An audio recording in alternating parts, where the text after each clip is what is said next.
All right, folks, coming up on Roland Martin Unfiltered for Tuesday, March 5th, 2019, another anti-Semitic charge against Minnesota Congresswoman Ilhan Omar.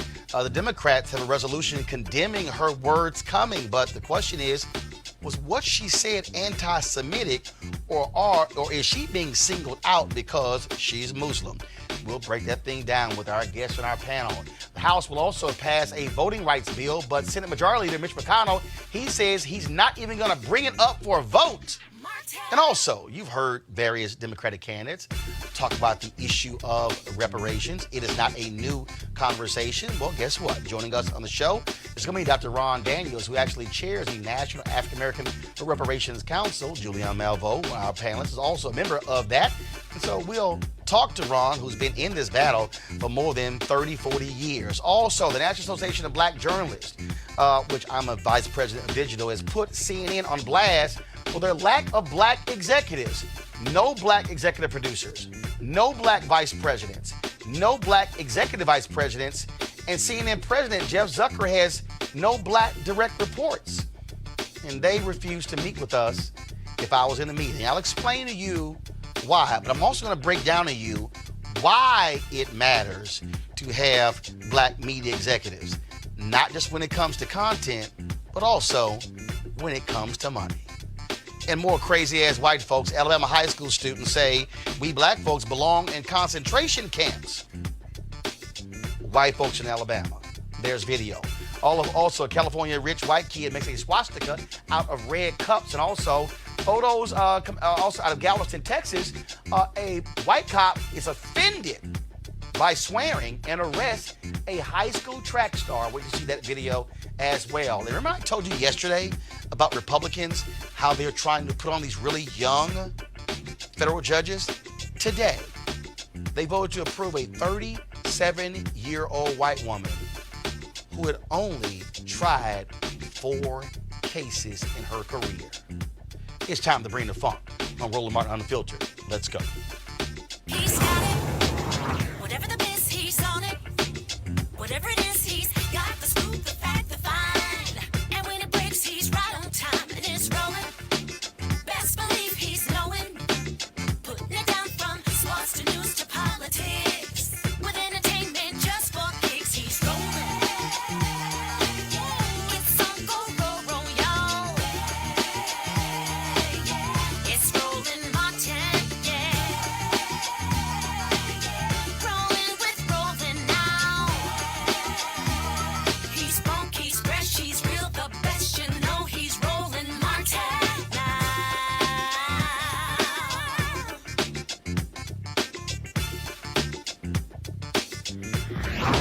Martin.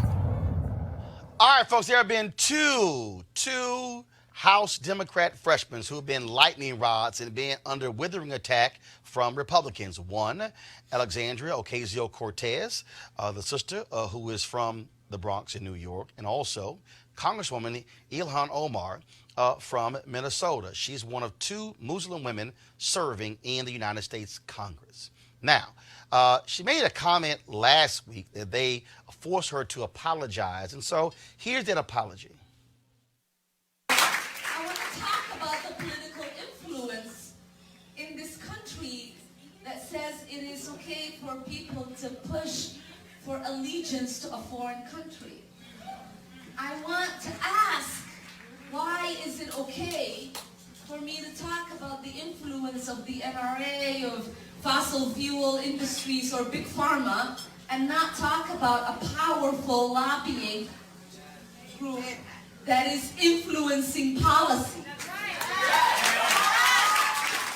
All right, folks, that was the comment that she made that, oh my God, has caused folks to go crazy. Now, why is this perceived as anti-Semitic? Well, it feeds into the very old and very common anti-Semitic image of Jews as scheming subversives working on behalf of foreign powers, a smear commonly referred to as the dual loyalty charge. Now, Congressman Eliot Ingalls, Democrat from New York, who was the chair of the House Foreign Affairs Committee, which she's a member of, got this ball rolling with this statement. He said that her words were, quote, unacceptable and deeply offensive to call into question the loyalty of fellow American citizens because of their political views, including support for the U.S.-Israel relationship. Her comments were outrageous and deeply hurtful, and I asked that she retract them, apologize, and commit to making her case on policy issues without resorting to attacks that have no place in the Foreign Affairs Committee or the House of Representatives.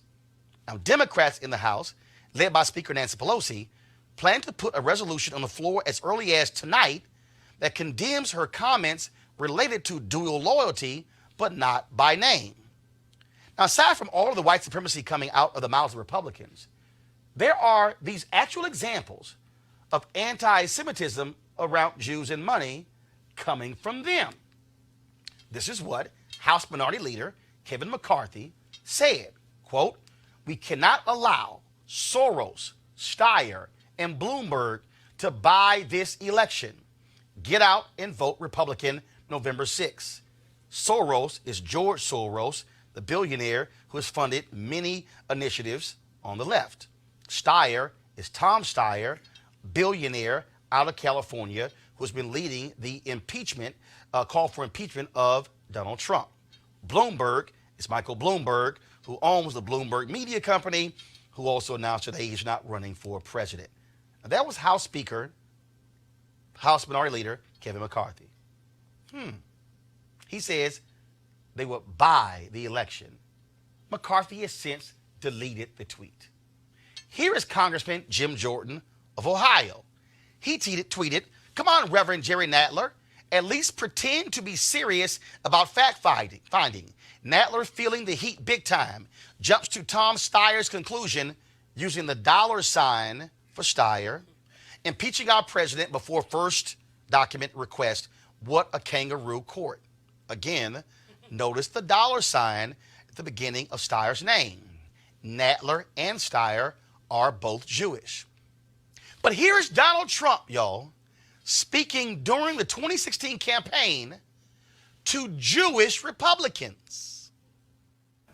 I'm in a different position than the other candidates because I'm the one candidate. I don't want any of your money. I want your support, but I don't want your money. Again, I don't want your money, therefore you're probably not going to support me because stupidly you want to give money. Trump doesn't want money. I really believe the Iran deal. Look, I'm a negotiator like you folks. We're negotiators. We don't build gas stations in the middle of, as you know, Afghanistan for $43 million. How many think they could have done it for less? Would you raise your hands, please?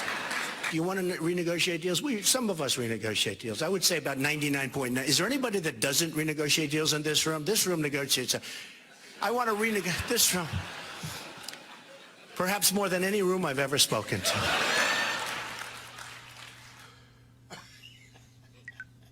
This room negotiates everything. What does that sound like? What is one of the anti-Semitic tropes that we've often heard? And I'm going to use this phrase because this is what that provokes. When somebody says, "You're trying to Jew me," that is a phrase that has been used to denigrate Jewish folks for trying to lower the price, to negotiate. Play that again. Donald Trump, y'all, is speaking during the campaign to Jewish Republicans. But listen to how they responded when he made the negotiation comment. Press play. I'm in a different position than the other candidates because I'm the one candidate. I don't want any of your money. I want your support, but I don't want your money. Again, I don't want your money, therefore you're probably not going to support me because stupidly you want to give money. Trump doesn't want money. I really believe the Iran deal. Look, I'm a negotiator like you folks. We're negotiators. We don't build gas stations in the middle of, as you know, Afghanistan for $43 million. How many think they could have done it for less? Would you raise your hands, please? You want to renegotiate deals? Some of us renegotiate deals. I would say about 99.9. Is there anybody that doesn't renegotiate deals in this room? This room negotiates. I want to renegotiate this room. Perhaps more than any room I've ever spoken to. Now, folks, on this latest controversy, Congresswoman Omar has gotten support from her fellow freshman, Alexandria Ocasio-Cortez. She goes by AOC on Twitter. She tweeted, "One of the things that is hurtful about the extent to which reprimand is sought of Ilhan is that no one seeks this level of reprimand when members make statements about Latinx and other communities. During the shutdown, a GOP member yelled, 'Go back to Puerto Rico,' on the floor." This is what Matthew Dowd, a conservative, first he called himself now an independent, no longer Republican. This is what he tweeted about AIPAC, the biggest Israel support group in the United States. Matthew Dowd with ABC. Used to work for President George W. Bush. Quote, "Something to keep in mind. AIPAC doesn't necessarily represent American Jews. AIPAC cheers Trump while a huge majority of Jewish Americans oppose him. AIPAC supported moving Embassy Jerusalem. American Jews opposed." Now, the reason this is critical because previously Representative Omar had tweeted in reference to AIPAC all about the Benjamins. She was also criticized for that and forced to apologize because they said that she was, again, using the old trope of Jews trying to influence American politics with their money. There were others who said, well, wait a minute. That's what AIPAC actually does. So, yeah, there's this huge thing going back and forth. And so joining us right now is Jordan Wiseman Sr. He is business and economics correspondent for Slate. And, of course, our panel here, Dr. Julianne Malveaux, economist, president emerita Bennett College, Malik Abdul, Republican communications consultant, Dr. Cleo Monago, socio-political analyst and activist as well. And so I want to start with you, Jordan. Yeah. So you wrote your piece today where basically you said people are really getting this thing wrong with what's going on with Ilhan Omar. Just so share, folks, your rationale for what you laid out in your Slate piece. Well, I have sort of complicated feelings about the entire controversy, but I think as far as her specific comments go, they were a bit tone deaf. As I said in my article, there is this old trope about dual loyalty, this idea of Jews as sort of scheming subversives. And it sounds like something very old. It sounds like something that, there were examples of it in 19th century France and Weimar Germany. But actually, there was a lot of talk about that during, or a lot of concern about that during the time of the Iraq War. There was a lot of weird anti-Semitic theories about Israel kind of tricking the United States into going to a war in Iraq. So, this is sort of stocked debates about Israel over time. With that said, I have not seen evidence that Ilhan Omar has any real animus towards Jews, that she's a Jew hater, as some publications have started saying. What I see is someone who's relatively inexperienced in politics, who came to this country at age 12, speaking English as a second language, who has come up in left-wing circles where my guess is that, she wasn't necessarily, didn't have a lot of conversations about what words trigger Jews on these issues, right? There may be a lack of sensitivity, but I don't think it's intentional. I think her unwillingness to back down the second time wasn't necessarily the greatest, but it's, this is not someone who really seems to me like she's trying to do a Pat Buchanan or she's dog whistling about Israel. Seems like she's trying to do it in a good faith way where she says, I'm talking about lobbying and I'm talking about geopolitics here. I'm not trying to cast aspersions on Jews generally. And what she also is saying here, Jonathan, excuse me, Jordan, is that she said, I am here to serve the interests of my country. Yeah. But you literally have had folks who have said that it's offensive to actually even question America's support for Israel. And in fact, I believe it was a Representative Vargas. Yep. I'm going to pull up his tweet on this. And so much. So this is what he said. Quote, here we go to my iPad. It is disturbing that Representative Omar continues to perpetuate hurtful anti-Semitic stereotypes that misrepresent our Jewish community. Additionally, questioning support for the U.S.-Israel relationship is unacceptable. Yeah, exactly. That's unacceptable? Yeah, and this gets to kind of the second part of my argument. which is, let's say you don't know that the word allegiance is a little bit of a trigger, right? A little bit of a dog whistle. If you're just sort of observing the behavior of Israel's most committed U.S. backers in the last few years, it might seem like an appropriate word. They've really done a lot to blur the line between supporting a country and kind of having an allegiance to it. I mean, there's rhetoric like that, where he says questioning our support is unacceptable, and that's someone from the Democratic Party. But then there are these more prominent examples, like in 2015, when John Boehner went around the White House's back and invited Benjamin Netanyahu to give a speech in Congress, basically trying to scuttle the whole Iran deal while the Obama administration was trying to negotiate it. You brought the leader of Israel to come in and basically embarrass the U.S. president on his home turf. More recently, there's been the controversy over the BDS movement, the boycott, divest, and sanction movement, which, as I'm sure your listeners and your viewers know, the idea is it's sort of taken from the anti-apartheid playbook. Supporters want to try and isolate Israel economically to force it to move on Palestine. Ilhan Omar is a supporter of this. There are a lot of states that have tried to essentially ban companies or individuals that participate in boycott from doing state contracting. Right, they are trying to use their state contract or government contracting dollars to chill people's ability to participate in a boycott, their free speech rights. And again, that's an example where you are placing Israel's interests over Americans' essentially constitutional rights. But Jordan, here's the other piece. I'm sorry, and I'm comparing these two for a reason. Yes, Israel, absolutely close ally of the United States. So is Saudi Arabia.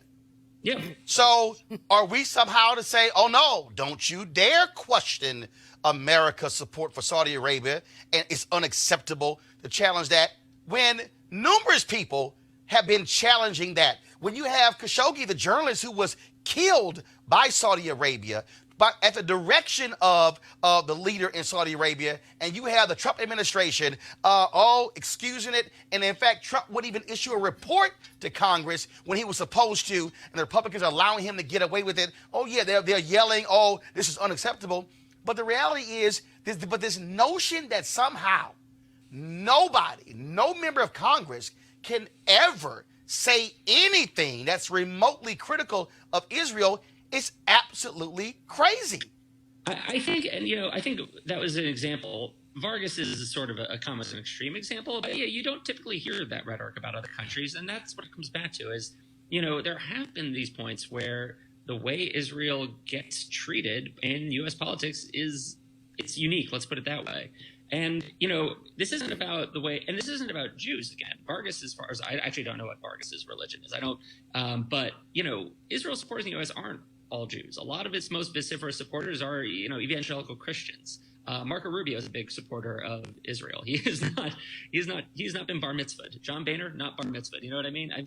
So it's like, yeah, you're not talking about Jews trying to, the idea that, I guess in the end, it's like this has become this weird, blurry area is the bottom line. And I can't, what Omar is hitting on is that Israel gets this special treatment, and rhetorically and in the way our relationship works in general.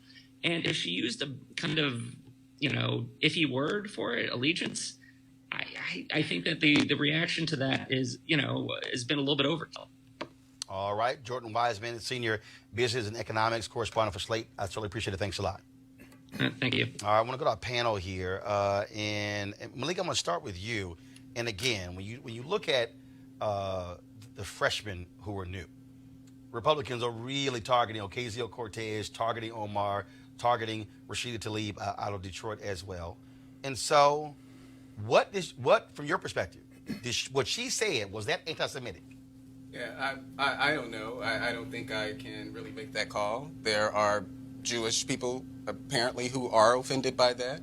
I don't think that in this case, this doesn't seem like a Republican thing. I think you mentioned that the chair of the committee or whatever who were pushing this, he was a Democrat. Well, first of all, Democrats, yeah, he is, but also Republicans have also been calling for her president to also but at the end of the day, to be condemned. Right, but at the end of the day, these are Democrats who are actually pushing this. So I get the attention on Republicans, but in this case, No. Wait, one second. Democrats control the House. Right. They are putting this forth. But Republicans are also going to vote on it. Right. They've also been calling for it. Right. So it's actually Democrats and Republicans. We can actually discuss both at the same time. Well, yeah, but in this hold on, Sudan. Go ahead. In this case, Democrats are actually they're in charge of the House, so of course, it's really on them whether or not they're going to put the resolution forward. And it seems like it's something that's going to do. So what we should be talking about, and the question that you asked, whether or not that's anti-Semitic. You know, I don't personally think it was, but there are a lot of things that I don't think that are offensive to me that are offensive to other people. Got it, Julian. First of all, it is not anti-Semitic to be opposed to the U.S. position on Israel. Let me repeat that because some people don't get that. It is not anti-Semitic to be opposed to our unwavering, blind support of Israel. Israel commits human rights violations against Palestinians repeatedly. There are so many things on the West Bank that we need to be concerned about. And the fact is that they get a disproportionate number of foreign aid dollars from us. To me, it's ridiculous. Angela Davis, Mark Lamont Hill, we can call the roll of those African-American intellectuals who've been targeted because they've done BDS, but support BDS. But more importantly here with this young woman and the freshman class, is that coincidental that these are women of color? I mean, is this a different standard that's being imposed on them? What you did at the beginning, Roland, was brilliant to show what the chucklehead had said, who lives at 1600 Pennsylvania Avenue, won't call his name. The president. The chucklehead. But also, you know, these members of Congress who have also done this dog whistling thing connecting Jewish people to dollars.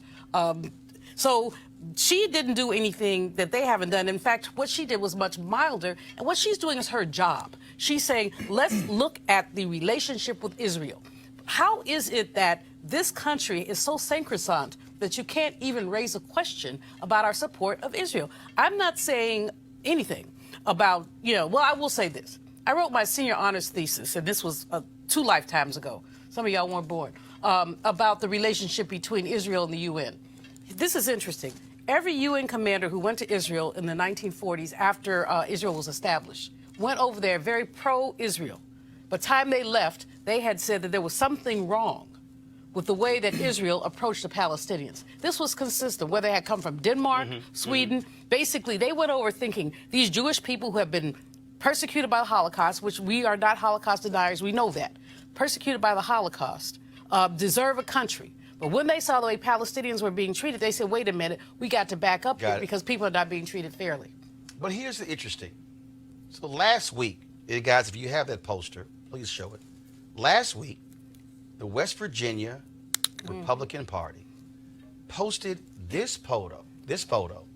Never forget, you said, I am the proof you have forgotten. They literally were trying to tie this congresswoman to the attacks on 9/11. That caused fights in West Virginia. Folks, the National Republican Party, GOP chairwoman Roland McDaniel, they have not condemned that poster. Donald Trump has not condemned that poster. Some Jewish groups have done so, but it's a perfect example of the West Virginia, and when you say it had to do with Republicans, this was a state party, Cleo, doing this, but folks are saying, condemn her, but say nothing about them. The bottom line is Omar's comments were not anti-Semitic, and that's a defensive bias criticism to shut anybody down who has a disagreement with Israel. It's really that simple. She did, and I really hate that she apologized, because when you apologize, it implies that you were wrong. And she is not wrong. I don't agree with Wiseman's comments about she came in when she was 12 and maybe she doesn't know what to say and how to be politically correct in the presence of Jews. No, she's told the truth. And as as Dr. Malvois mentioned, I mean, every time you talk about something around the Jewish state, you could say that you don't like anything and you're called anti-Semitic, and they are biased and they're strong. It reminds me of other communities. There's other communities in this country, like the LGBT community. If you even whisper something, they claim it's anti-homophobic. They roll out all of the guns. Sometimes they're wrong, but they're being offensive because they have power. And the bottom line is the white Jews have power. And let's be real clear. Let's be real clear. We have seen a dramatic increase in this country in racial attacks. We have seen an increase in Jewish attacks. And the reality is anti-Semitism and Islamophobia, just like white supremacy, are all wrong. But it still goes back to, I go back to that representative who said that you dare not question America's relationship with Israel.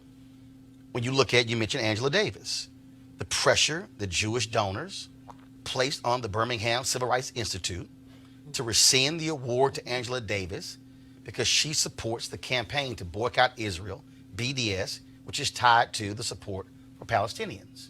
You look at CNN firing Mark Lamont Hill because of his comments at the United Nations in support of the Palestinians. But you can also talk about the reality of Jonathan Pollard, somebody who spied against the United States and Israel, wanted us, the president, to release, and he's since been released, to release him because, well, he was doing it for us.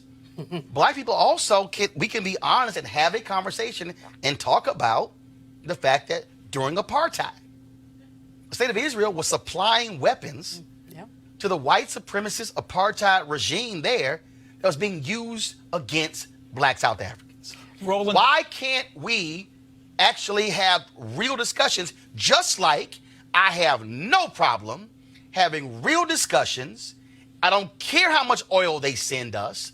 I don't care if we use their land for bases or whatever in the Middle East. We can also have a real discussion about how this country, how we turn a blind eye to Saudi Arabia. This is not that hard. Cleo, Malik, Julian. It's that hard if you're not willing to be rational. See, you're often being rational. I mean, isn't Russia considered an adversary of sorts?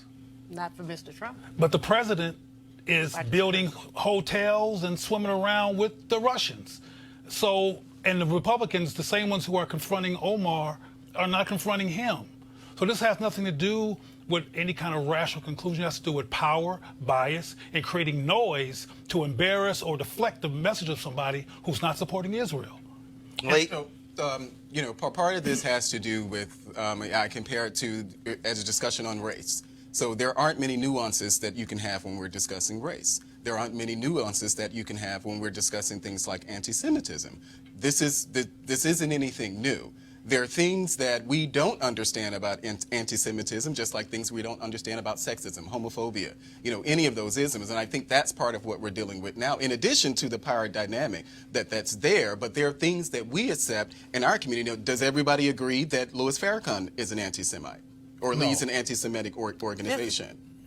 Roland, this is how irrational this is. But again, though, the issue he's here, a critic of Israel. But the issue here is, if she chooses to be critical of Israel, the branding of an anti-Semitic doesn't matter. And I don't care. Shut it down. And they want her to give up her position on the committee because she is. Well, some want her to quit Congress. And that's ridiculous. Go ahead. This is how irrational this is. There's a Muslim woman who is a special education teacher in Texas. Yep. Texas has passed a law that says you cannot have a contract with the state of Texas if you support BDS. And in fact, that was the first bill the Republican Senate took up in the new Senate to actually make that federal law. And this is one little woman who is the only special education teacher in this small district. They will not renew her contract because she would not sign an anti-BDS declaration. So this is irrational. This is one woman who is a Muslim, has a right, who has an absolute right to say she supports BDS as anybody else does. So this is anti-free speech. But it really does let you know what a grip that Israel has on American public policy in terms of foreign policy, because it's not only policy towards Israel, but it's also the extent to which Israel influences policy towards other countries like Iran. So let's be real about this. Real quick, white-faced phenomenon. We call them Jews, but we're talking about white Jews. Whenever you go to Israel, and I have been to Israel, there are black people over there. There are black Jews who are dealing with racism in Israel, who are being put in the desert, dealing with poor housing because of racism in Israel. And that's part of Mark Lamont Hill's critique of them in terms of their imbalance, in terms of liberty and really having justice. And what he said wasn't anti-Semitic either. Very simple. The bottom line is this here. At some point, you're going to have a conversation, and people have to be able to space to say, wait a minute, that might be critical. But again, there are people who believe that you cannot have anything critical about Israel. And that, to me, makes no sense, because how do you actually have a dialogue or a conversation?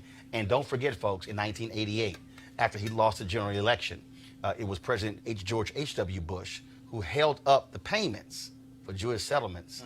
And what did AIPAC do? They sent thousands of people to Capitol Hill to lobby against that. But that was President George H.W. Bush, Republican, ardent supporter. But they said, how dare you?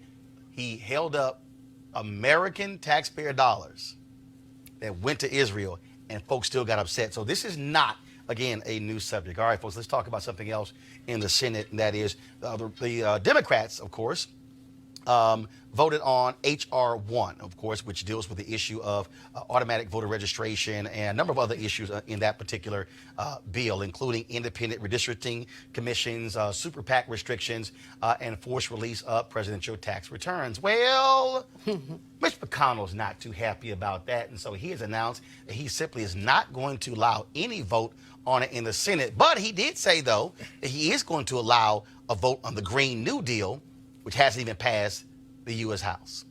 You know, Congresswoman Marcia Fudge has been among those. It's been pushing very hard to make sure we have this electoral reform. We saw how many questioned elections, the North Carolina election, now the guy who stole the absentee ballots has to pull out. And so this legislation is very necessary. But, of course, Republicans do not care about fairness. They care about winning. And that's pretty much what they've said. And so there's nothing wrong with this legislation. There's nothing anti-Republican about this legislation. It's good legislation. It's legislation that talks about our voting systems. If we believe in democracy, then we believe in legislation like this. So Mitch McConnell is a tyrant and a bully. And here he goes again, failing to basically adhere to his constitutional rules, his constitutional responsibilities, instead say, I'm just going to block this legislation. I don't know about you people believe. It's not that Republicans are the only people who are against this. No, we're talking about McConnell now. What is he? He's in charge of the Senate. Sure, but you know do concede that. There are people on the other side, including Democrats, who are not supportive of this. Who? Like the ACLU. No, I'm sorry. No. When you say Democrats, the ACLU. That's not, the ACLU are not Democrats. Yeah, but no. 1 second. Well, name me Democrat-leaning organization. No. Senators. No. First of all, they have no vote. Okay. Name me. No, Malik. No. Name me which Democrat. No. So hold on, Julian. Name me which Democratic senators have opposed. I didn't say senators. I said Democrats. That's my point. Senators. So my point is the fact is it passed the House. Right. The ACLU is not a Democratic organization.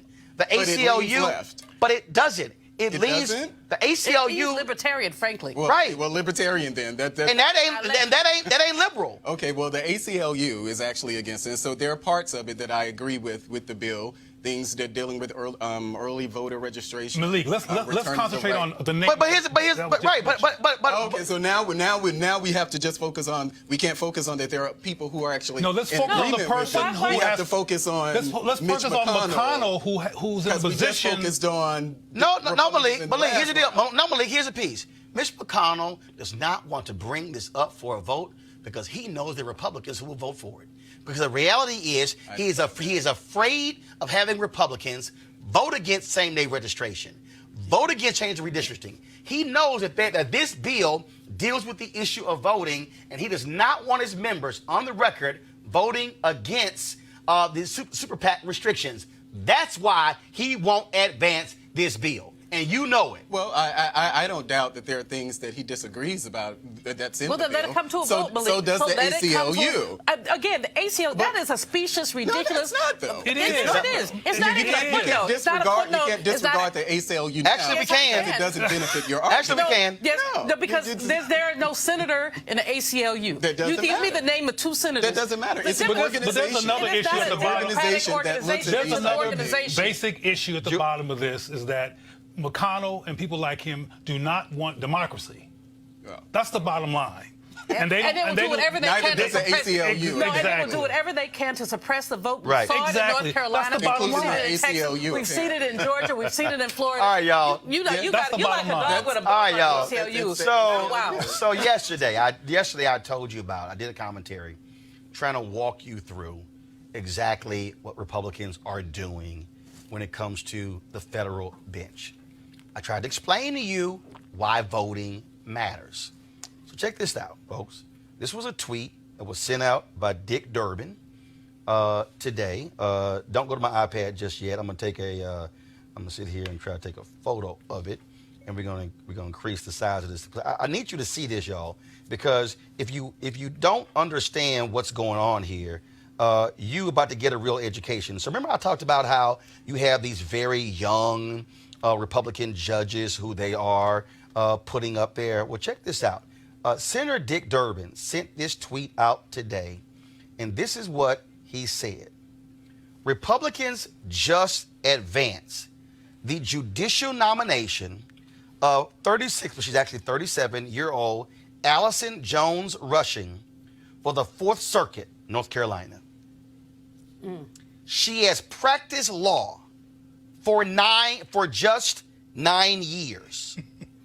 Only tried 4 cases to verdict or judgment in her career. None as lead counsel, and isn't even a member of the North Carolina Bar.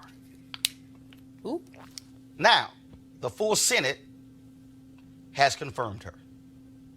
Now, I told you what the strategy is. I told you that in 24 years, America is going to be a nation majority people of color. Latino, Black, Asian, Native American. I told you that. By 2043, 53% of America will be people of color, 47% white. That means, and I try to walk y'all through this, she will be 61 years old when that happens. The strategy of the Republican Party That's right. is to put on young, clueless federal judges because these are lifetime appointments.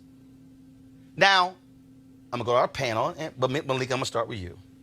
Do you actually think somebody 9 years out of law school, somebody who's only tried 4 cases, who was never lead counsel, should have a lifetime appointment as a federal judge? Don't forget, No. I'm not a member of the bar. Oh, I personally don't, but I also don't know what standards have been used in the past. I don't know. Malik. It's not.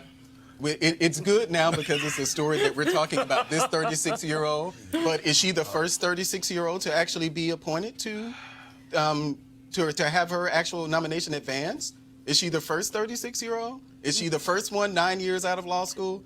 Malik, I would. If I No, had I just wanna know. If I had $100 bill in my pocket, She's I would gonna be the sit on youngest it, federal put it on judge. my What- head yes, what the hell? and say, no, she probably is the most inexperienced judge. I promise you, if I Well, had some I money, haven't looked at them and each one, so that's why my whole Well, point is I will that tell you I what- don't know the If qualifications she was of all the 99 federal and not a judges. member of the bar Yeah, and not a had so member- little credentials, But I've already said there would I be don't problems. think that she is, but I'm not the one who makes. but- Hold on. Let me read this here. Rushing falls short. The American Bar Association, there you go, which is supposed to be the gold standard. gold standard. Well, yeah. Theoretically. The American Bar Association has for them in terms of a standard here, and what they typically want is somebody to at least be a lawyer 12 years. That's their minimum. That's their just minimum. Okay, really? And that, I mean, our law school 9 years, and now lifetime appointment to the federal bench. But Four cases. 4 cases. I mean, the point is that the way you laid it out, Roland, is exactly right. Exactly. What these people are trying to do, as you said, by the time the country is majority minority, the bench will be majority white. You will have the celebration of white supremacy on a daily basis. And let me read this. Oh, let me read this. please. Look, here it goes, my iPad. While Rushing is a native of North Carolina, she has not practiced law in the state since law school, is not a member of the North Carolina bar, and according to her firm biography, is not even admitted to practice, Cleo, in the Fourth Circuit, the court to which she's been appointed. But even though this sounds ridiculous in the literal sense, the president is similarly qualified, Oh boy, here we go. as with the she president. is, to do what she's doing. And what's that The woman's president name? was elected. Come on. Well, No, the president, well, that's questionable. the president was elected. That's another- that's a Hold on. No. We'll That's a answer that. no tangent. Trump was elected by the Electoral College, but he lost the popular vote, which means which means factually more Americans actually voted against Donald Trump than voted for him. Cleo, I continue. wasn't trying to start a Cleo, tangent, which I tend to do, provoke people, which was not my intention. My point He's is easily that provoked. my point is that Trump has elected all kinds of people, and his party has elected all kinds of people who are incompetent when it comes to actually practicing what they've been elected to do, because of what Roland already said. They fit into the white supremacy, white power, white control, white sustainability of power agenda. Ralph Northam doesn't. and like he already said, they get somebody young and make sure that when the But color you can't changes. do that. You can't stay You on think the that- you think that Obama wasn't trying to get young judges? You can't You stay don't on think- point if you That try. is on Well, point. even if you Obama cannot But stay that on is point. on get point. young You don't judges. like, you not liking the point doesn't make me not on point. Honey, you are off point. No, you don't like the point. That's what it is. I don't There's like a it, but you're distinction also there. off point. But We're having a that's your conversation about the opinion. court, and so you have to throw. But then we move to I don't Trump. think- Wait, Cleo. Wait, Cleo. Julian, go. Here's the point. That man in the White House has has basically appointed people who are unqualified at every level from his cabinet. How many of them have had to be run away because either they were crooked or incompetent? Jeff Sessions, who he mocked because Jeff Sessions don't like him, but had the integrity to say, I have to recuse myself. So he gets, basically the scorn of this man. Okay. And And that's a who don't huge know difference. anything. Cleo, then Malik, and I'm going to a break. And Malik, since you brought up Obama, and don't make any sense about how I feel about Obama when I say this, but Obama never elected or proposed anybody who was incompetent do anything. Well, So it didn't pass the bar. I know that. Didn't- Go ahead. Well, now you do Go this. ahead. Grown folks who just told you. Malik, go ahead. I don't true. know, Malik, and I doubt, go ahead. And I doubt very seriously that you know the qualifications. Well, of every we yes, do. judge. I do. We do know That that. Obama- yes, I do. I watched Malik, one second. Of All course. over talking. Nobody can hear. I watched Obama. Malik, go ahead. Cool. This is yet another instance where, if something happens, then we put it back on Trump. We can talk about her qualifications. We say Or lack thereof. I Didn't pass the bar. don't think that she is. But again, as I said, I'm not the one who makes those calls, and so Remember. Let's remember It's the reality. Let's remember the reality is this here. That is, we know who's controlling his judicial picks. That's right. And it's not him. The It's the Heritage it's the Foundation. Fairless Society, and what they want, young far right wing conservatives on the bench. Got to go to break. We'll be back.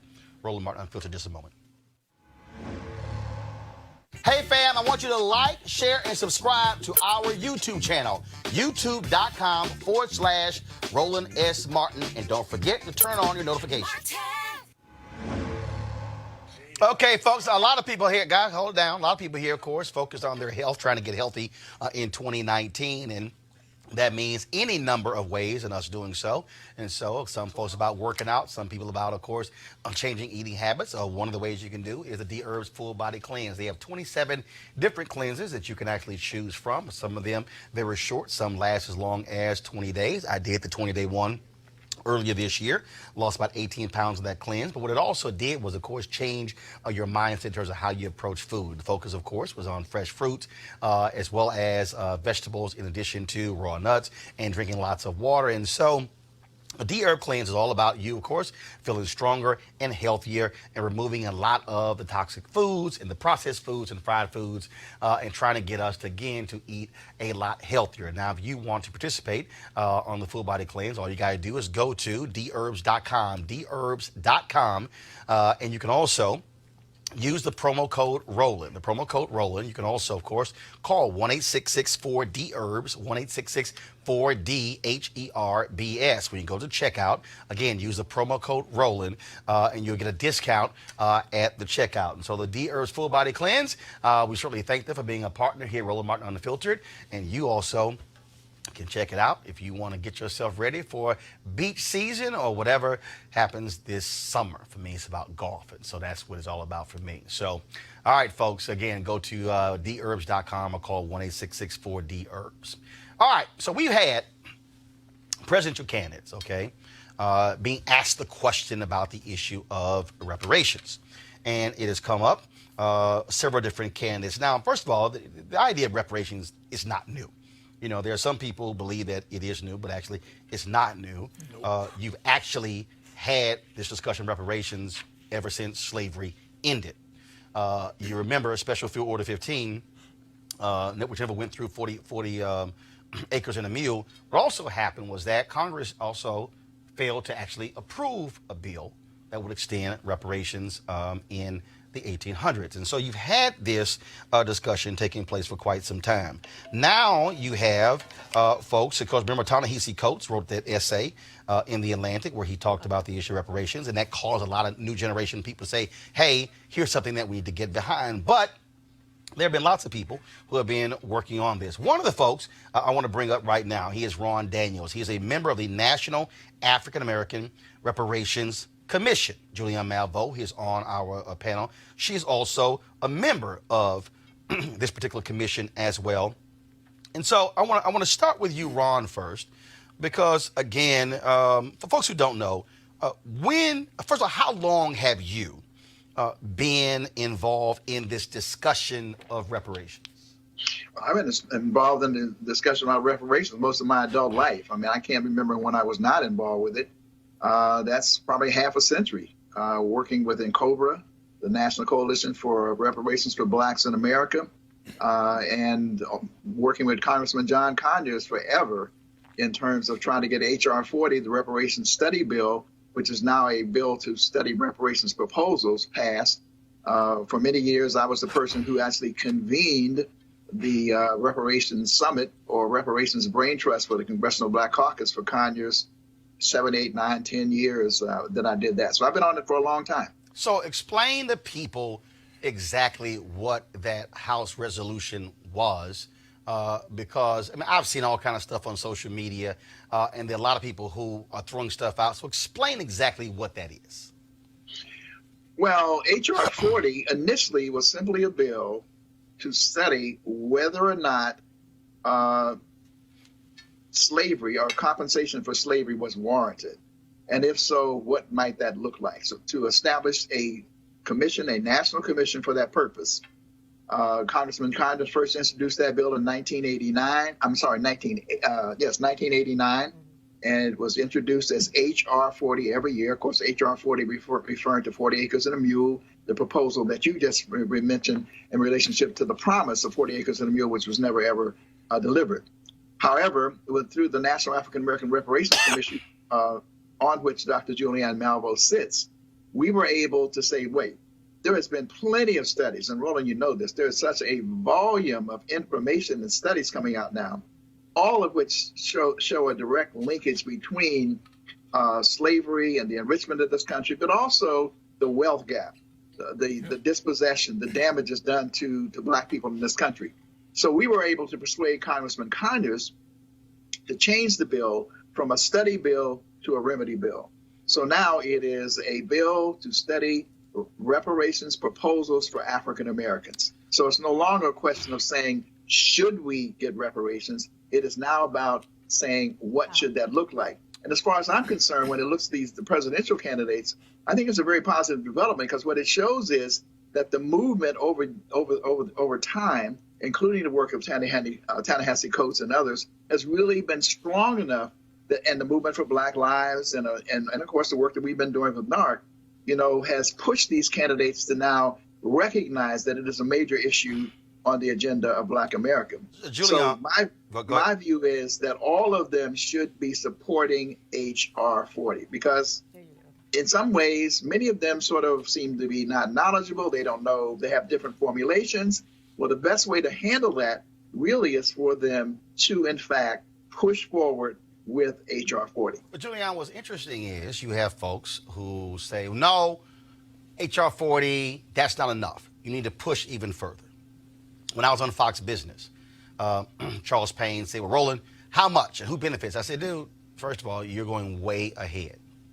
And the reality is here. I was asked about it. I got no problem saying it. I said the reason I said I was not a part of the movement, I said because the question is, I said, where are the votes? Where are the 278 votes in the House, in the Senate to actually get it signed? What you also have, though, is that, and I interviewed them and actually supported these efforts. You look at Tulsa, in Oklahoma. You had Willie Gary.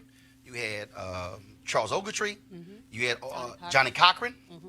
And so the state of Oklahoma apologized for Tulsa, but would not deal with the issue of reparations. I interviewed some of those original survivors, and they were in their 90s, and it was amazing to meet them.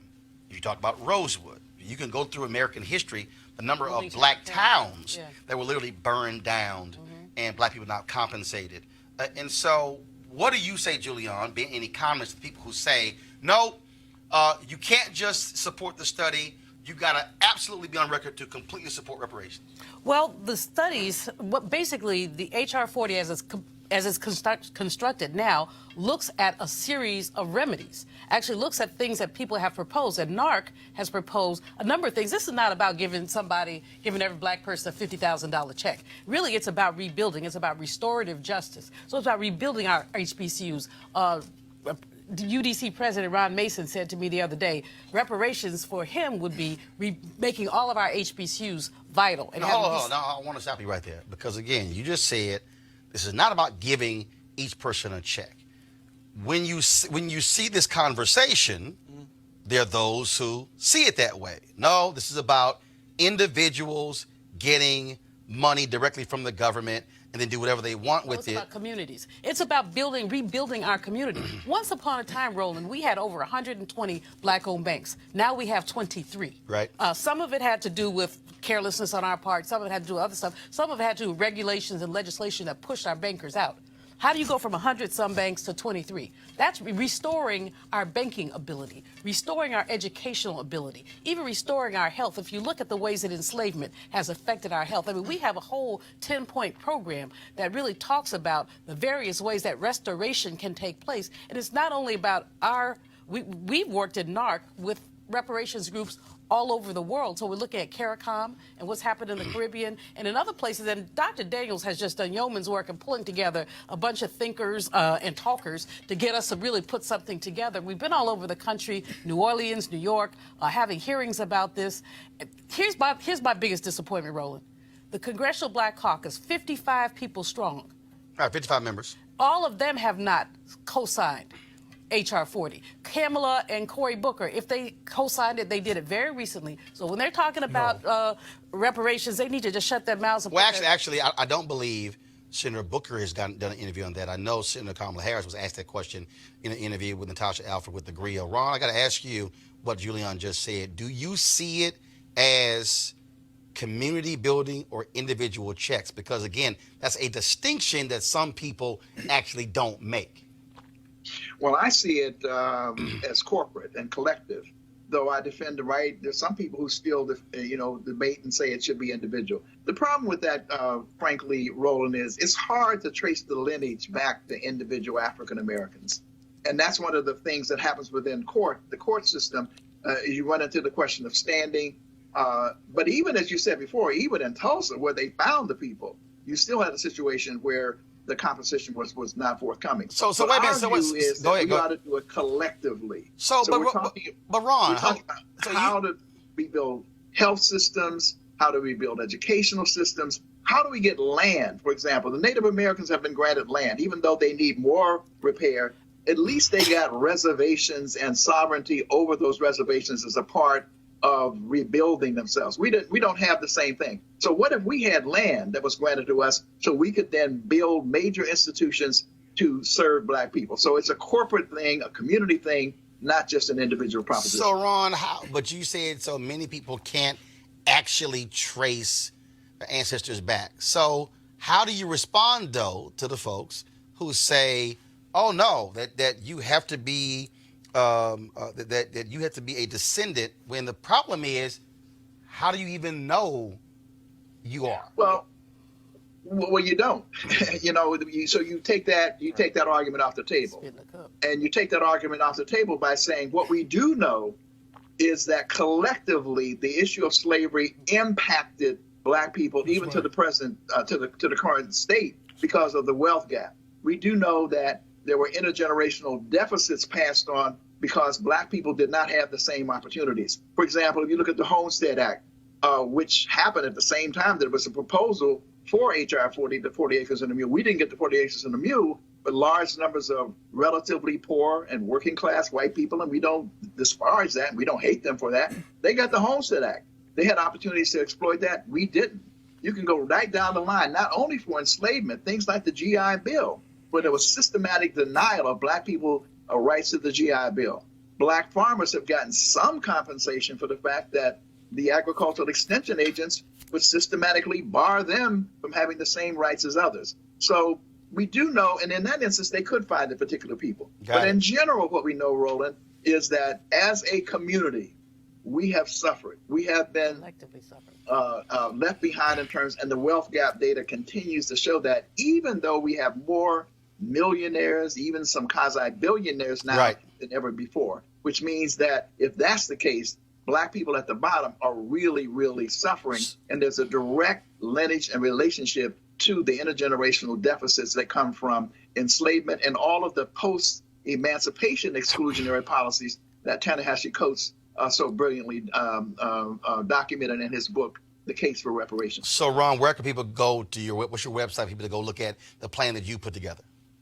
And the website is ibw21.org, ibw21.org. And we have assembled the most extensive online reparations resource center of anywhere in the world. And again, we appreciate this opportunity because it's important for your viewers to also know there is a National African American Reparations Commission. And of course, Dr. Julianne Malveaux sits on it. All right, then. I really appreciate it, Ron Daniels. Thank you so very much. All right, folks. Today, National Association of Black Journalists dropped a statement placing CNN on a special media monitoring list, also calling for there to be a civil rights audit of the cable news network. Here we go to my iPad. This is the statement that was sent today by NABJ that says, NABJ, that a special team will perform further research and analysis of CNN's diversity, inclusion, and equity practices per the NABJ board's directive. The special team will also publicly report on identified deficiencies in hiring a diverse workforce in news decision-making capacities at CNN. NABJ is also calling for a civil rights audit that examines the company's hiring, promotion, and compensation practices involving Black employees. This is what we reported. Specifically, NABJ is concerned about the findings of preliminary research that reveals the following. CNN President Jeff Zucker has no Black direct reports. There are no Black executive producers at CNN. There are no Black vice presidents on the news side at CNN. There are no Black senior vice presidents on the news side at CNN. Now, for several months, the National Association of Black Journalists, and again, I'm Vice President Digital on the board, we have been trying to set up a meeting with CNN. We actually had a meeting set up. And then about 5 days before the meeting, CNN said, oh, no, we got some issues because Roland Martin is going to be in the meeting. They objected because they said, because of the controversy with him and Donna Brazile in the town hall in 2016, he can't be in the meeting. NABJ told CNN, you don't tell us who gets to sit on our side of the table. NABJ said, I'm a vice president. I'm on the executive leadership team of NABJ. We've met, with CBS News. We met with Susan Zirinsky, the new president, on Friday. We met with the old president, David Rhodes, last year. We have a meeting with ABC week after next. We actually sat down, y'all, with the top leadership team of Fox News, including its CEO, Suzanne Scott, including the president of Fox Business, her top leadership team. We also have meetings. We've met with NBC News and have more meetings with them. So we have met all the networks. CNN said, oh, no, because Roland Martin can't be in the meeting. So check this out. So CNN sent this statement here. I'm just going to read it. Don't go to my iPad because I'm pulling from the email. For months, we have been working with NABJ to schedule a meeting because the relationship between CNN and NABJ is very important to us. As we've told them many times, we look forward to a thoughtful discussion about how both our organizations can continue to work together. Unfortunately, the significant and reckless damage that Roland Martin did to CNN while partnering with us during a 2016 Democratic town hall has made any meeting that includes him untenable. Mr. Martin displayed an unprecedented and egregious lack of journalistic ethics and integrity by leaking questions prior to the town hall. As a result, we have told NABJ that CNN will not participate in any meeting that includes him. We have made it abundantly clear that we would be more than happy to sit down with the rest of the leadership team as soon as possible, and that offer still stands. Well, here's the piece. We ain't meeting unless I'm in a room. But I want y'all to notice something. In CNN's response, they said nothing about our issues. They didn't say a word about no black executive producers. The last one was Tanisha Abernathy Bell, who left in 2014. They didn't talk about anything about no black vice presidents. The last was Geraldine Moriba, who was VP Diversity, who left. Darius Walker was VP, left, and he was promoted to VP in 2013, was laid off in 2014. They didn't say jack about no black direct reports.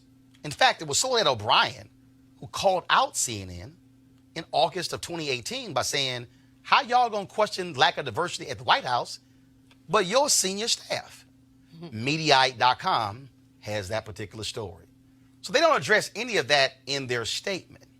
The reality is this. Now, some of y'all might be saying, well, I don't quite understand why you make a big deal of it. But this is what the issue is. By having no African Americans in the executive ranks, that means that when the decisions are made who to hire, we're not in the room. When the decisions are made where to place resources, we're not at the table. When the decisions are made, what are we going to cover? We're not as a part of the conversation. But you just heard a conversation about lack of black wealth. So let me walk y'all through. If you on the on-air side, meaning the off-air side, that means that if you only can have jobs here, and you can never have jobs that are all through here, that means that your salary is being capped. That means that you don't get the high six-figure and seven-figure jobs. That means that you don't get bonuses. That means you don't get stock options. See, that's the difference why black media execs matter. Because not only that, we're able to have P&L, profit and loss responsibility. So I was reading a story today, and the folks at TV Newser, a television blog, did a story saying that on our press release, y'all gonna love this one. And in the press release, AJ Katz, he wrote the story, and he said, he wrote the story on NABJ. Then he said, what NABJ left out, y'all gonna love this one. He said, what NABJ left out was the hiring of Don Lemon as a primetime host. The longtime CNN newser praised Jeff Zucker, the president of CNN, last month in an interview. Y'all, we didn't leave out Don Lemon because we didn't know Don Lemon didn't exist. We weren't talking about Don Lemon. We are talking about black executives. See, what y'all got to understand is they have no problem as long as we are media sharecroppers. Follow me here. As long as we're talent, it's fine. Anchors, reporters, contributors, that's all good. But when you start asking, what are high-paying jobs? What are the executive jobs? Then it's a whole different conversation. So AJ Katz, we didn't leave out Don Lemon because we don't know, as if Don Lemon don't exist. Oh, we know that. But we are very specific in what we're asking for because, see, this is what often happens in basketball. Play on the court, but you can't own the team. Play on the court, Or like in baseball, you play on the field, but you can't be a manager. See, this is about us having those positions. Now, there's some black people who tweeted me today, why y'all begging these white folks for jobs? So we somehow not to demand access to jobs that we are qualified for? Are we somehow supposed to say that, no, we're just going to sit aside? No. And there's some people who tweeted me, they said, well, why aren't y'all advocating for people of color? Let me help y'all out. We are the National Association of Black Journalists, which means that we are advocating on behalf of black journalists. There are folks who are VPs at CNN who are Latino. There are folks who have other jobs, and that's great. But we are advocating on behalf of our people. That's what we're supposed to do. That's what the NAACP does. That's what the Urban League does. That's what Rainbow Push has done. That's what the National Action Network has done. But I need y'all to understand, see, this thing gets even bigger. Because, see, when you now go beyond just the network, now it's, do you get a shot if another network calls? See, let me just unpack this thing. When I had my TV One show, News One Now, it was difficult, hard, impossible to get black journalists who were associate producers or senior producers working at networks to apply to be the executive producer of my show. When I got NABJ's Journalist of the Year in 2013, this is what I told them. Some of y'all are enamored with the big letters on your business card, but y'all got small jobs. I prefer a big responsibility over a big network. I said, don't you know that once you're in the executive producer club, that's how you get called to be an executive producer over here? So what am I saying? Well, if there are no black direct reports to CNN President Jeff Zucker, and there are no black senior vice presidents, and there are no black executive vice presidents, well, when there's an opening at CBS, at NBC, or at ABC, or at Fox News, or at MSNBC, or at Bloomberg, or CNBC, or any of the networks, who you think is going to get called? Won't be anybody black there. Y'all, this is about us in 2019 saying this is unacceptable. But let me help y'all out, because maybe y'all don't want to listen to me. 2007, CNN's anchor emeritus, Bernard Shaw, was given the NABJ Lifetime Achievement Award. And he was given this award in 2007 at our convention in Las Vegas.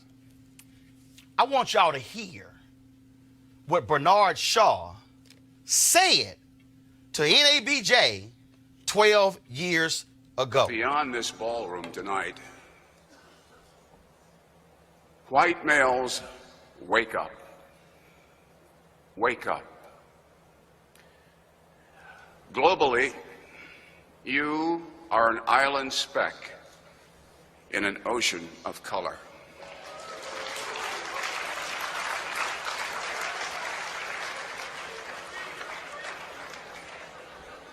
The reins of power will weaken, and so will your grip, if you do not faithfully and fulsomely support our nation's greatest strength, diversity.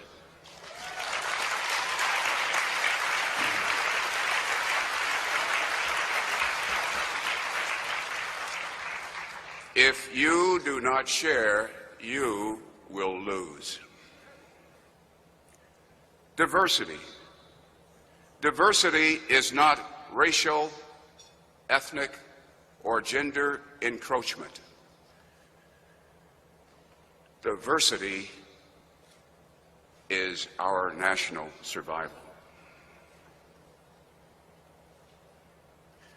To you caught in the middle, stay vigilant. You must stay strong. You must carry on. If not you, who? To you, starting careers, embrace risk. Mold change, making it work for you. Better to walk the plank of change than regret steps not taken. Work hard. That was Bernard Shaw, y'all. Now, let me just lay some out to you. I said that I had communicated with several black people in 2016 because I wanted, and I talked to Greg Carr, Howard University, Eddie Glaude at Princeton, Donna Brazile, and some Black Lives Matter activists on black questions for our town hall. It wasn't a debate, it was a town hall. Hillary Clinton, Bernie Sanders, CNN TV1. Donna was one of the folks we were working on questions. Roland didn't leak a question. These are black people who I was communicating with. Donna Brazile sent the question to someone in the Hillary Clinton camp, not at my behest. She was wrong for that. She admitted she was wrong for that and that she should not have done it. So those are facts. Those are facts. So Jeff Zucker, he's upset, he's mad. I got you. But let me be real clear. This ain't about Roland and CNN. This is about whether or not this news network that generated $1.2 billion in profit, that has black folks who are watching it, has an open workplace where black folks feel that they have a sure shot at being able to be promoted in the network. And I said, somebody, and let me be real clear with y'all, I spent 6 years at CNN, 2007, 2013. It'll be 6 years since I've been gone next month. And while I was there, I was fighting for black folks to get hired. While I was there, I was fighting for black folks to be hired in executive positions. While I was there, I was fighting for black people to be hired on air and off air. And so my entire career has been about focus on African Americans being able to get shots in media. I've supported black media and black ownership, but also us having a job in mainstream.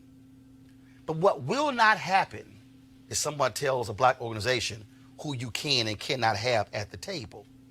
Because the reality is this ain't about me and 2016 and Donna and what she did. This is about whether or not you have a workplace and executives who have the willingness to do what Bernard Shaw said, and that is recognize that America ain't the nation it used to be. And there's no reason in the world that CNN has fewer black executives in 2019 than when Jeff Zucker got hired in 2012. That is what they should be offended by. That is what they should be concerned about. And what they should be saying is, NABJ, how can y'all help us fix this? But if you want to make it about me, go on right ahead. But we are not going to back down and not fight for black journalists. I'm going to go to my panel real quick here. This is about economic opportunities, Julianne. Nothing but. And Roland, you know, this is the height of white supremacy. For white folks to tell black folks, we're not going to meet with you unless you meet on our terms. You're an officer of NABJ. You know, you have a right to be in the room. Officer, 3-time board member, life member. Okay.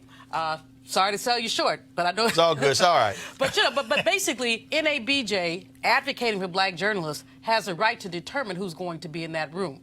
White supremacy suggests that white voices are the only voices that are important, and that they dictate the terms and conditions of conversation. And you're absolutely right. Who gets the stock options? Who gets the multi-week vacations? Who gets the employment flexibility? The people are higher up the totem pole. So, yeah, there are lots of black contributors at CNN. We know what contributors make. They're on contract per appearance. They make no decisions. They don't even make a decision on when they show up. They call them when they want them. Mm-hmm. In terms of the executives, those are the people who are making the decisions that need to be made. And so I applaud NABJ, and I applaud you. And stand your ground, man. Stand your ground. Gotcha. And again, what I want, Malik, for people to understand, and I want people to understand, see, I ain't got no problem being transparent. I ain't got no problem saying what happened and what went down. I have no problem with that. But my deal is, CNN, you're not going to deflect the issue. No black executives, not a primetime host, not somebody on the weekend, not somebody who's a contributor, but where are the black executives? Because see, the black executives, when they in a room, it's also, why are we paying so-and-so that? Why aren't they getting paid like so-and-so? See, power is when you at the table. Shirley Chisholm said, if you ain't see the table, pull a chair. Hell, you can't even pull a chair up because you don't even have people who are in a pipeline to even be able to walk past the room. Yeah, and so this is one of those instances where blacks just in general, you know, there needs to be more coming together around issues like this. We should always be challenging all of the networks, and especially CNN, to increase their diversity, but we don't do that enough. You know, don't just allow, whether it's Fox or CNN or any of these networks, don't just allow them to play to our sensitivities or our fears or, you know, any of our isms that we may have. Challenge them on things just like what we're talking about, what you're doing. You know, don't do it in the fact that they, now I will disagree a bit. I don't know if that has a lot to do with white supremacy, the fact that they decided that they didn't want to have you at the table, as it is just that sort of power structure that and it's the same that exists in Fox or probably any other place of business. I don't think it's necessarily about white supremacy. Someone said, and I forgot who it was, that if you're not at the table, you're on the menu. And black folks are always on the menu to dice and slice and manipulate.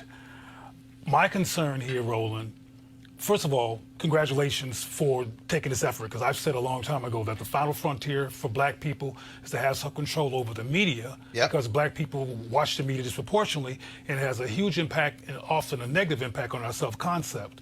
But I want us to watch out for tokenism, because white supremacy is very slick and likes to stack the deck and do deceptive things and make itself look like it's doing the right thing. We got to make sure that when they do feel forced to hire somebody black, that it's not a token. There's not a black person who has no relationship to black people in black community at all, or even a black partner. Oh, absolutely.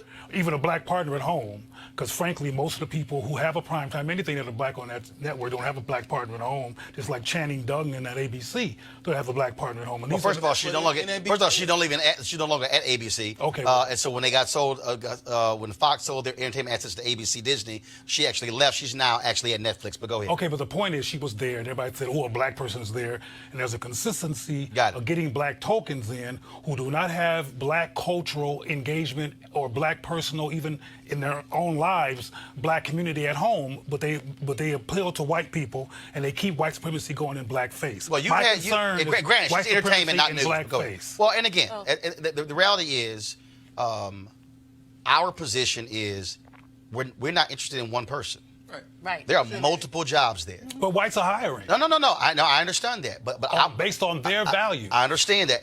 And the point that we're making is we are going to use this as an inflection point to push it and to make those changes. And again, so everybody, I need y'all to understand, Fox, let me help y'all out. I've been highly critical of Fox News. They used to keep a file on me when Roger Ailes was there. Yeah, I was actually told by a sister there. They got a whole thick file on you. Every comment and tweet I made. Fox News sat down with us and met with us. I was at the table. I'm gonna show y'all the photo tomorrow. But Fox. No. But I'm purposely making this point because I need people to understand. Fox News met with us. CBS met with us. NBC News met with us. We're meeting with ABC. They're saying, "No, we'll meet, but he can't be at the table." That's not gonna happen. Final comment, and I'm going to end this with a quote from A. Philip Randolph real quick. Fox is not playing games. They're straight up No, we racist. got it.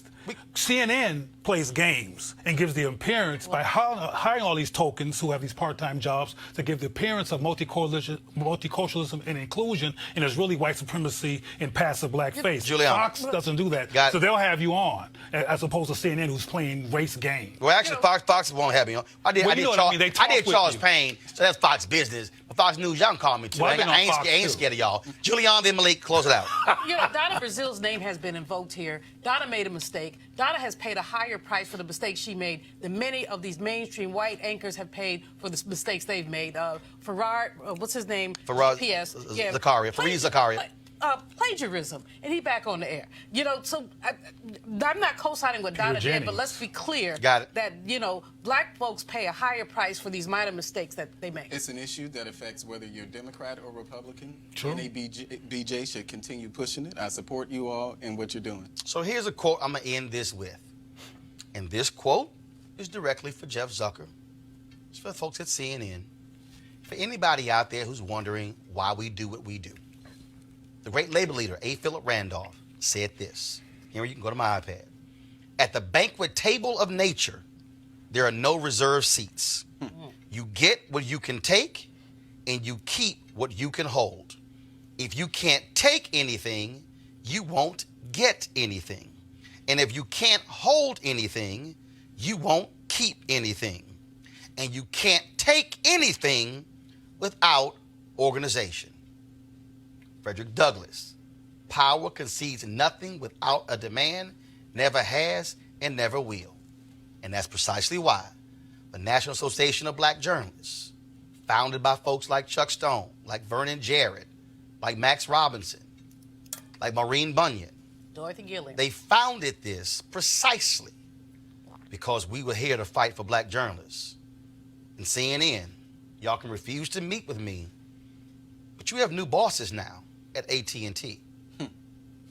We'll be happy to meet with them.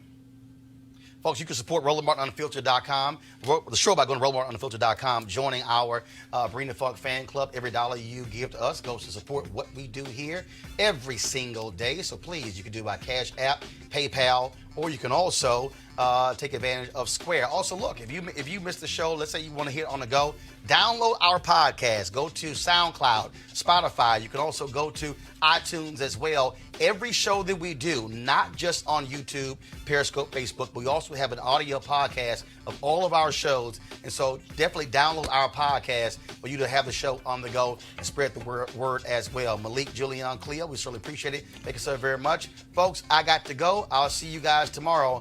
Same bat time, same bat channel. Black time. And guess what? We're going to still be black. Out. Black.